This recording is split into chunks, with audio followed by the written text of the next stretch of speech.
The mystery boat has a name. For weeks, the United States Coast Guard Investigative Service had been searching for it. On May 5, 2026, exactly 1 month after Lynette Hooker disappeared, CGIS posted on social media, tagged it breaking, and asked the entire country to help identify a sailboat that had been moored at Aunt Pat's Bay, the same anchorage as Soulmate, on the night of April 4th. They released a photograph. It was grainy. You could see a hull, a mast, a rough shape on the water. That was essentially it. The sailing community looked at that image and asked the same question: how is anyone supposed to identify a boat from this? Someone figured it out. A man named Alvaro took that photograph and worked on it. He enhanced it, pulled detail from it that was not immediately visible. And what came out of that process is something significantly more useful than what CGIS originally published. The boat is called Azura. That is who was anchored next to Soulmate on the night of April 4th, 2026. That is the neighbor. That is the silent witness that federal agents have now been actively hunting across the entire sailing community for weeks. And the crew of Azura, wherever they are right now, whatever anchorage they are sitting in tonight, may be carrying information that changes the course of this investigation and may not even know it yet. Welcome to True Crime Vault. 2 things happened in this investigation in the last 24 hours, and I need to go through both of them with you carefully, because sitting next to each other, they do something to Brian Hooker's account of what happened that night that his story may not be able to survive. Before we go any further, subscribe right now and hit that notification bell. This case is moving faster than most people are keeping up with, and the next development could come at any moment. Like this video, share it within your sailing networks if you have them, and drop your thoughts in the comments below.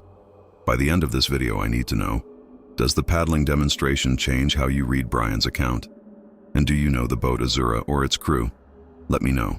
Now let's go through everything. Brian Hooker has not been charged with any crime. He maintains his innocence completely, and his legal team has denied any wrongdoing on his behalf. He has said publicly, "I have never harmed Lynette and I never would harm Lynette, and I want to find Lynette."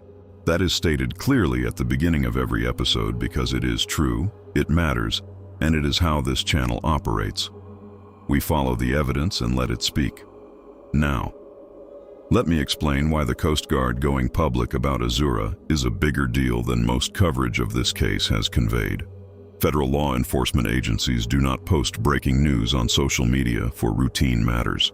They do not ask the entire country to help identify a specific vessel unless they have a specific, substantive reason for believing that vessel and its occupants hold information that matters to an active criminal investigation. When CGIS, sworn federal agents working directly with the Department of Justice, posted that appeal on May 5th and tagged it breaking, they were making a deliberate choice about how to deploy their public reach. They chose to use it to find one boat. That tells you something about how important that boat is to where the investigation stands. And the timing matters. This appeal came exactly 1 month after Lynette disappeared. 1 month of investigation. 1 month of examining seized evidence, reviewing satellite records, analyzing digital devices, interviewing witnesses, running the AIS data against the stated account. At the end of that month, with all of that investigative work behind them, one of the things CGIS still needed, something they needed enough to go public about nationally, was the crew of a specific boat. That is not an investigation running out of leads. That is an investigation that has followed its leads to a precise point and identified a precise gap. A human witness who was physically present in that anchorage and who may have seen or heard something that the electronic record alone cannot fully establish. The data from Soulmate systems tells investigators what machines recorded. What Azura's crew can tell them is what human eyes and ears experienced. And in a case where the timeline of what happened on the night of April 4th is the central question, a witness who is physically there can speak to that timeline in ways that no data log alone can replicate.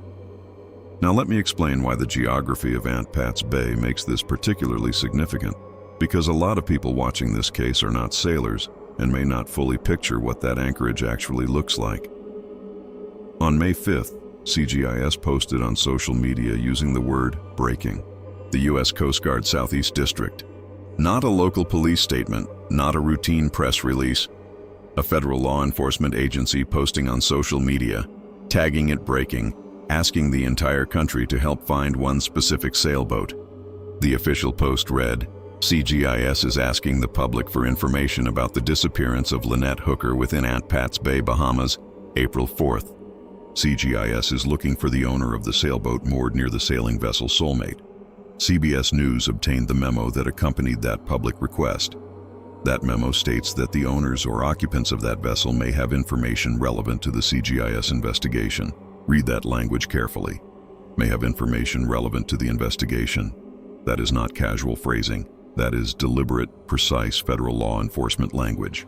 It means investigators have looked at the geography of Aunt Pat's Bay, looked at the timeline of April 4th, looked at where that boat was sitting in relation to Soulmate, and concluded that whoever was on board that night has a meaningful probability of having witnessed something specific, something relevant, something that could move this investigation forward. CGIS agents are sworn federal law enforcement officers. They work directly with the Department of Justice. They coordinate with the FBI through international legal attaché networks. They do not post public appeals on social media unless they have a specific substantive reason for believing that the information they are seeking exists and matters. They ask the entire country to help find a boat because that boat matters to their investigation. That is not a small thing.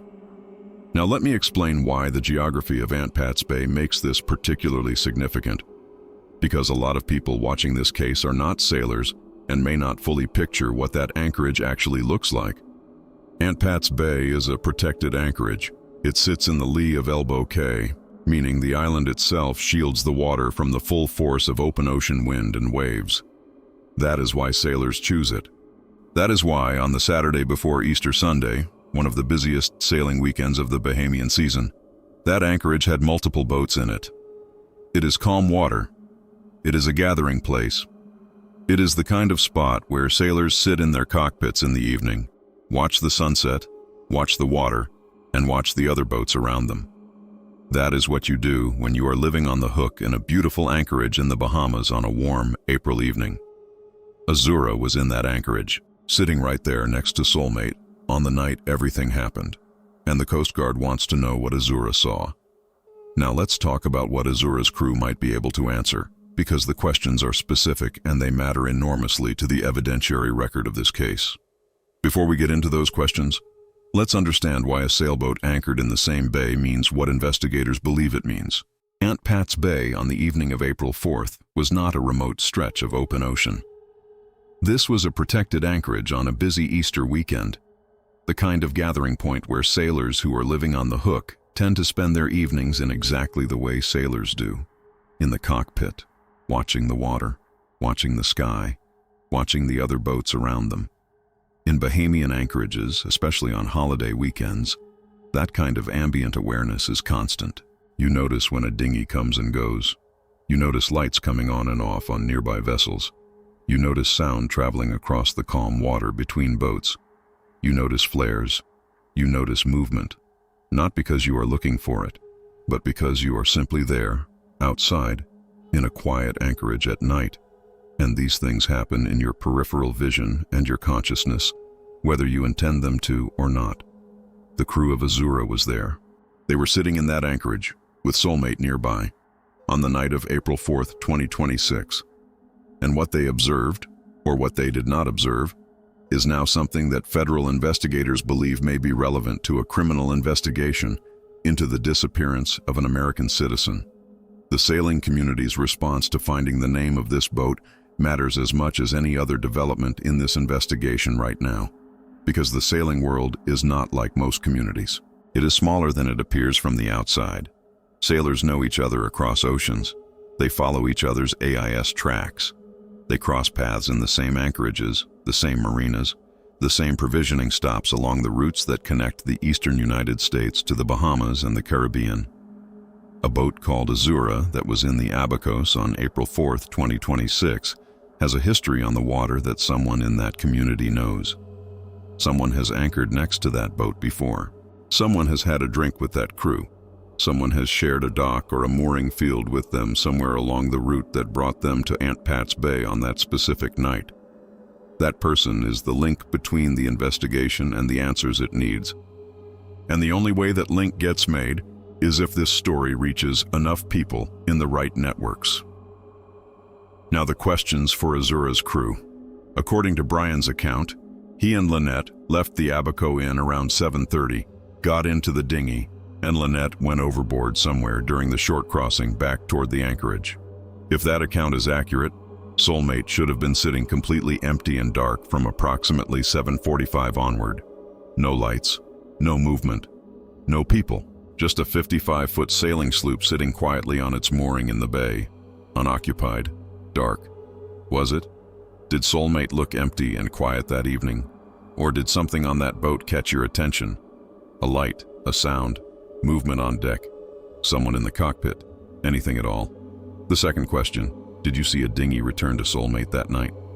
In Brian's account, the dinghy never made it back. It was recovered the following morning, drifting in open water. But people who live on boats pay close attention to dinghies. They watch them because theft of dinghies and anchorages is a real and documented problem in the sailing world. Sailors know this. If something different occurred that night, if that dinghy came back to Soulmate after the alleged incident, if it was brought up to the stern of the boat, someone sitting in that anchorage at that hour would likely have noticed. The third question involves a detail that has been sitting at the center of this investigation since it was first reported, and one that is extraordinarily difficult to fit into Brian's account of the night. A flare. Witnesses, at least 3 people who were together that evening, reported seeing a flare at approximately 8:09 p.m. on April 4th. A single flare, rising in a normal upward trajectory. And here is what stopped investigators and careful observers when they heard about it. Those witnesses say the flare appeared to originate from the direction of Soulmate, not from 1,000 yards north of the anchorage, where Brian says Lynette went overboard, not from somewhere out in the open sea of Abaco, where Brian says he was paddling and drifting through the night, from the direction of Soulmate. If someone on Soulmate fired a flare at 8:00 p.m. on April 4th, that tells a story that is entirely different from the one Brian Hooker has told. A flare is a distress signal. It is also a signal that someone is on board that vessel and alive and communicating. You cannot fire a flare from an empty, unoccupied boat. Brian's account requires Soulmate to have been empty and unoccupied from approximately 7:45 onward. A flare fired from that direction at 8:00 p.m. does not coexist with an empty, unoccupied Soulmate. Azura, did you see a flare that night? Did something catch your attention at around 8:00 p.m.? Did you note something and set it aside because at the time you had no reason to think it was significant? The fourth question involves something that many sailors carry and that most people do not think about. Forward-facing cameras, motion-triggered security lights, monitoring systems. Many boats in modern anchorages have them. If Azura was equipped with any forward-facing recording equipment that was active on the night of April 4th, that footage could be extraordinarily valuable to this investigation.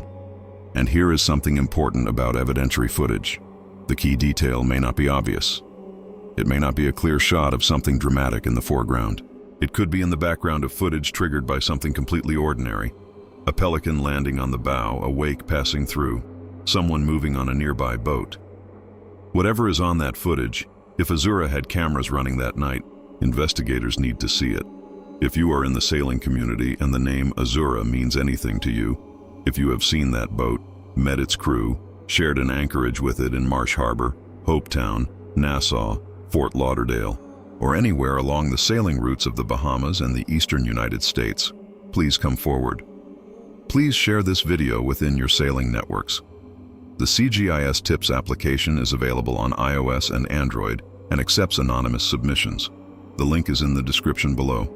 The sailing world is a network. Use it. Somewhere in that network, someone knows Azura. Now let's talk about the second major development from this week. Because this one is something I want you to sit with for a moment before we go through it. Because what it actually demonstrates is not abstract. It is not a number on a spreadsheet. It is something you can watch happen in real time and then compare directly to what Brian Hooker has described. Blaine Stevenson is a sailor. He is the man who made the recorded April 7th phone call between himself and Brian Public. The call in which Brian described the night Lynette disappeared, speaking freely and not knowing a word was being captured. Blaine published that recording because he believed the public deserved to hear Brian's account in Brian's own words, without filtering. He has been one of the most practically engaged outside voices in this investigation from the beginning. He has a YouTube channel called Sailing Cameo. He has been working through this case the way a sailor works through a navigation problem, methodically, practically, with an eye for the specific details that only someone who has actually spent extended time on the water would notice. And this week, Blaine stopped theorizing and started demonstrating. He went out in a dinghy in conditions as close as he could replicate to what Brian described on the night of April 4th. Not to make a point for the cameras, not to generate content, to answer a specific physical question about what is and is not possible in those conditions, with that kind of vessel, in that kind of wind. He wanted to know what it actually looks like when someone tries to paddle a rigid hard-hull dinghy in 20-knot winds. The specifications matter, and Blaine was careful about them. Brian and Lynette's dinghy was an 8-foot Boss hard-hull rigid dinghy. Not rubber, not inflatable, hard bottom, hard sides, fiberglass construction. Blaine's dinghy is 10 feet long, also rigid, plastic construction, and weighs 220 pounds. It is 2 feet longer than Brian and Lynette's dinghy, which if anything makes it slightly harder to maneuver with a single paddle. More surface area catching the wind, more weight to push through the water. If there is any bias in the comparison, it runs against Blaine's ability to paddle efficiently, not in favor of it. The wind conditions on the day Blaine conducted his demonstration, sustained at 15 knots and above, with gusts recorded up to 22 knots. He waited until he was seeing consistent readings above 18 knots before he started. He wanted to be in the range Brian described. Brian said winds were building toward 20 knots the night Lynette went overboard. Blaine matched that. He went out with a single paddle. He paddled back to his boat. He made it in less than 2 minutes. Take a moment with that. Less than 2 minutes. Against sustained winds of 15 to 22 knots, with a single oar, in a rigid dinghy larger and heavier than the one Brian and Lynette used. Brian Hooker says he paddled for somewhere between 8 and 9 hours. He says the winds and currents and waves made it physically impossible for him to get back to where Lynette had gone in. He says conditions overwhelmed him. He says there was nothing he could do. In 9 hours of paddling and drifting across 4 miles of open water on one of the busiest sailing weekends of the Bahamian season, in water surrounded by anchored boats, houses lining the shore, boats crossing the area all evening, not one vessel came near him. Let's be precise about what Blaine found when he was out there for less than 2 minutes. 3 boats came to check on him. 3 separate vessels whose crews saw a man paddling a rigid dinghy in 20-knot winds move toward him. Are you all right? Do you need help? Because that is what people on the water do. It is not policy. It is not a written rule. It is the culture of the sea, practiced consistently by everyone who has spent serious time on it. You do not sail past someone who might be in trouble. You go to them. Multiple sailors with decades of collective experience, when asked about this dynamic, say the same thing without exception. If you are visibly struggling on the water, boats will come to you. It doesn't matter if they are 100 yards away or half a mile away. If they can see you, they come. That is how the culture works. Brian says he was out there for 9 hours without a single approach from any vessel. Now let's talk about the tides and currents, because Brian has leaned on them heavily as part of his explanation for why he could not paddle back to where Lynette went in and why the journey took the time it did. He has described currents that were working against him, tidal flow pulling him west, water conditions that made return essentially impossible. The actual recorded marine weather data for the night of April 4, 2026, does not describe 2 to 4 foot seas. It does not describe conditions that would have made it physically impossible for a former United States Marine in reasonable physical condition to paddle an 8-foot dinghy in the waters around Elbow Cay. People who know those waters, locals, sailors, and fishermen for whom the White Sound Channel and the waters around Aunt Pat's Bay are not a vacation destination but home, describe the area with specific geographic knowledge. The bone-fishing flats that sit just off the eastern side of White Sound Channel are shallow, ankle-deep in places, knee-deep in others. The water in and around that protected anchorage in the lee of the island is not a body of water that produces the kind of ripping tidal currents capable of carrying a vessel 4 miles west over 9 hours. It is protected water. It is the kind of water sailors specifically choose because of its calm. And there is a specific tension within the account itself on this point. In the recorded phone call with Blaine, Brian referenced at various moments being uncertain about the tides, about not fully understanding how the water moved in that area. But in other documented communications that have been made part of the public evidentiary record of this investigation, Brian references flood tides, ebb tides, and overnight water conditions in the Abacos, with a level of specificity and confidence that reflects years of direct experience in those exact channels and anchorages. The knowledge is there. It is in the record. And it sits in tension with the framing of helpless confusion about conditions that those communications suggest he understood in considerable detail. Now let's talk about the watch. This is a thread that deserves careful examination because it sits at the potential center of the most specific positional record available from the night of April 4th. When Brian Hooker walked out of the Central Police Station in Freeport on April 13th after 5 days in custody, he was wearing his watch. The Bahamian authorities returned it to him upon release. He walked out with it on his wrist. Modern GPS-enabled watches worn by sailors and people who spend extended time on the water are designed to do one thing very well: log where you are and when. GPS location data at regular intervals creates a time-stamped trail of the wearer's position. Movement data records the nature of physical activity: stationary, walking, paddling, exerting significant physical effort. Heart rate data records the physiological state of the wearer continuously throughout the period the watch is worn. All of it time-stamped, all of it stored. If that watch was recording on the night of April 4th, and depending on the specific device and its settings, it may very well have been recording continuously from the moment they left the Abaco Inn through the full 9 hours to Marsh Harbor. It contains a log that does not forget and does not adjust its account. A time-stamped GPS trail of exactly where Brian Hooker was at every recorded interval during those 9 hours. The kind of record that can confirm or contradict a stated route, a stated timeline, and a stated sequence of events. That watch was on his wrist when he walked out of the Central Police Station. The critical question is whether the data it contained was extracted and preserved before it was returned. Whether a complete copy of its logs from the night of April 4th was pulled before that device went back on Brian's wrist and left the building with him. Because data on wearable devices does not persist indefinitely. As new data is recorded, older data can be overwritten depending on the device's storage architecture. A window that existed on April 13th may not exist today. The U.S. Coast Guard confirmed to Lynette's mother, Darlene Hamlet, that Apple Watch data from the investigation is being analyzed. Whether that refers to a device found on the Soulmate, the watch Brian was wearing, or both has not been made explicit in the public record, but the confirmation that wearable device data is part of the investigation's evidentiary picture is significant. It signals that investigators understood the category of evidence that a GPS-enabled watch represents. What that data shows has not been made public. It may form part of the probable cause basis for the arrest. It may be one of the records being worked through in conjunction with the AIS data, the satellite tracking history, the seized devices from Soulmate, and the full evidentiary picture that CGIS and the Bahamian investigators are assembling. Whatever it shows, it is a potential anchor point for the entire 9-hour timeline, the most specific positional and physiological record available from the night of April 4th.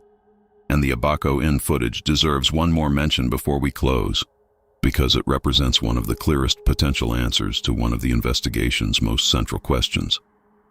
The surveillance video from the Abaco Inn, the last place Brian and Lynette were seen together, has been reviewed by investigators. Bahamian authorities have instructed the inn not to release it publicly while the case is active. That restraint is understandable from an investigative standpoint.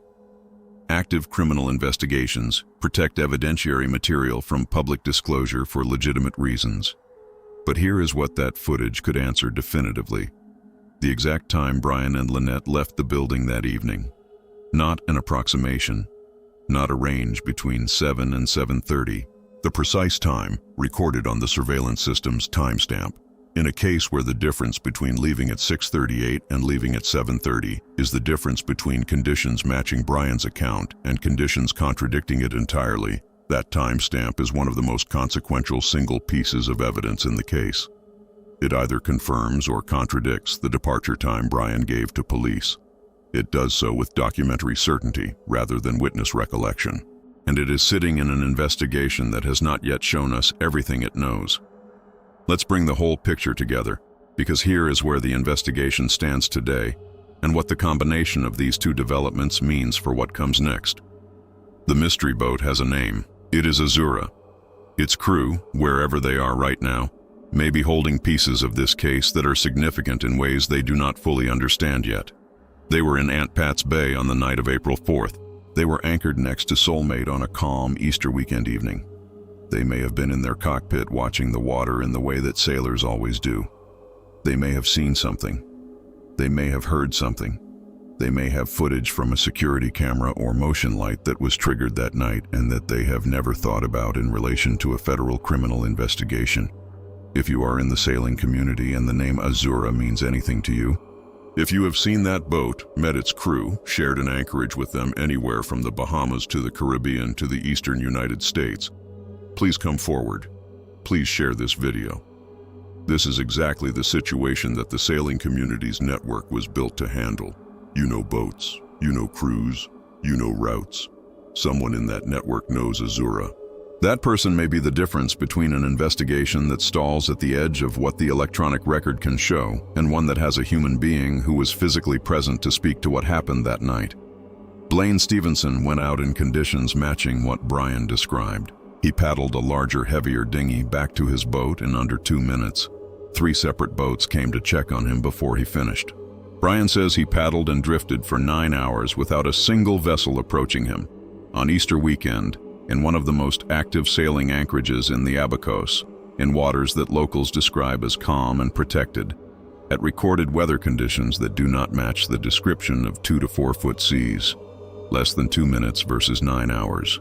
3 boats coming to check on Blaine versus not one vessel approaching Brian. Documented local knowledge of those tidal conditions in Brian's own communications versus the account of being carried helplessly by currents he didn't understand. The actual recorded weather data for that night versus the conditions Brian has described. The watch that Brian wore throughout every minute of those 9 hours walked out of a police station on his wrist on April 13th. The Abaco Inn surveillance footage, the last clear documentary record of Brian and Lynette together before she disappeared, containing the precise departure timestamp that either confirms or contradicts 52 minutes of timeline discrepancy, is still being held by an investigation that has not yet shown us everything it knows. Brian Hooker has not been charged with any crime. He says he is innocent. His attorneys say he is innocent. All of that is stated clearly, and it matters. The investigation is active, ongoing, and now federal. CGIS is in it. They went public. They are asking the entire country for help. They are conducting active in-person interviews. They are not going away. If you have any information, any knowledge of the boat Azura or its crew, any footage from the Abaco Inn area that Easter weekend, any tips about the night of April 4th or the movements of Soulmate or the dinghy, please submit through the CGIS Tips application, available on iOS and Android. Anonymous tips are accepted. The link is in the description. Subscribe to True Crime Vault right now and hit that notification bell. Hit the like button. Share this video, especially within sailing communities. The next development in this case may come at any time. You need to be here for it. Drop your thoughts in the comments. Does Blaine's paddling demonstration change how you understand Brian's account of those 9 hours? Does the flare sighting at approximately 8 p.m. change the picture for you? What do you think the crew of Azura saw from their cockpit that night? Lynette Hooker chose the ocean. She called it her happy place. She documented a decade of it with joy and realness and the particular lightness of someone who had found exactly where she belonged. Her last caption said she was not going anywhere for a while. She should still be there. We have not forgotten her, not for a single day. And we are not moving on from this story until we know what happened to Lynette Hooker in Aunt Pat's Bay on the night of April 4th, 2026. True Crime Vault. Unlocking the cases that deserve to be remembered.